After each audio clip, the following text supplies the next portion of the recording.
అచ్చెన్నాయుడు మీద ఇక గెలవడం కష్టమని భావించినట్టున్నారు. లేకపోతే గనక తన నియోజకవర్గంలో కష్టమని భావించినట్టున్నారు. కొత్త నియోజకవర్గం కోరుకుంటున్నారు దువ్వాడ శ్రీనివాస్. అది ఇప్పుడు తాజాగా స్పష్టమైంది. దువ్వాడ శ్రీనివాస్ ఎవరైతే ఓ రకంగా తన రాజకీయ పరంగా ఆ ఏరియా నియోజకవర్గం ఆ జిల్లా వరకు ఐడియా ఉంది.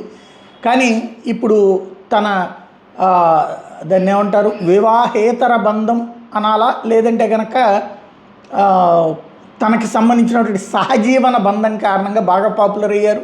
అటు డిజిటల్ మీడియా, ఈవెన్ ఎంటర్టైన్మెంట్ మీడియాలో కూడా ఆ దంపతులకు సంబంధించి కవరేజీ బాగా రావడంతో, సహజీవన దాంపత్యానికి సంబంధించిన కవరేజీ బాగా రావడంతో కుటుంబ సంబంధాలకు సంబంధించినటువంటి విభేదాలు, వివాదాలు పక్కెళ్ళిపోయి ప్రస్తుతం ఆ ఆస్పెక్ట్లో బాగా ప్రచారం పొందారు. మొన్న ఈ మధ్యన కూడా ఆయన తన రాజకీయంగా ఎవరో తనేదో చేయబోతున్నారు, ధర్మానేదో అన్నారనేసేసి అక్కడ రోడ్డు మీద నుంచుని దమ్ముంటే చేయండి అది ఇదని కొంత హడావిడి కూడా చేసుకొచ్చారు. ఇవాళ జగన్ అసెంబ్లీకి వెళ్ళినటువంటి సందర్భంలో కలవడానికి ప్రయత్నించారట. తనని సస్పెండ్ చేసుకున్నాడు ఆల్రెడీ జగన్మోహన్ రెడ్డి గారు. ఈ నేపథ్యంలో తను కలవడానికి ప్రయత్నిస్తే తర్వాత కలుద్దామని చెప్పారట.